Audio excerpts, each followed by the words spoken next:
Une partie des dignitaires en fait iraniens, notamment du clan réformateur, commence à faire défection. Donc le clan réformateur, c'est le président Massoud Pezeshkian, président de la République islamique, qui voit une partie de son entourage en fait faire défection, prendre contact avec des services étrangers, mais aussi avec les mouvements d'opposition. C'est un clan mafieux, c'est un clan en fait qui est impliqué dans le trafic de drogue à grande échelle, notamment avec les mafias colombiennes, vénézuéliennes, mexicaines depuis des années, trafic d'armes, prostitution, trafic d'œuvres d'art. Mais on voit que depuis 24 heures précisément, plusieurs personnalités du clan réformateur ont demandé des visas.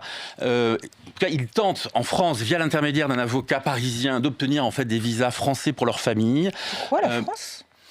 Écoutez, je vous le demande. Alors, il est vrai que depuis quelques années, ces réformateurs ont de très bonnes relations avec, comment dire, les ministères des Affaires étrangères français, à commencer en fait par la France.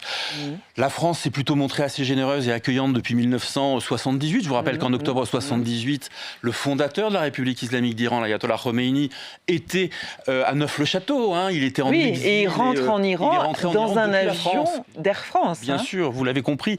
Donc aujourd'hui, il y a une espèce de continuité. La France est toujours vue comme un pays quand même d'accueil.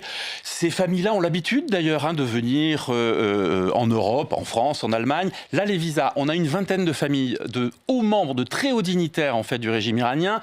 Il y a notamment en fait Monsieur Khalibaf, qui est le président en fait de l'Assemblée islamique, dont une partie de la famille a demandé en fait des visas pour venir ici via encore une fois l'intermédiaire d'un avocat parisien, enfin irano-français qui œuvre à Paris.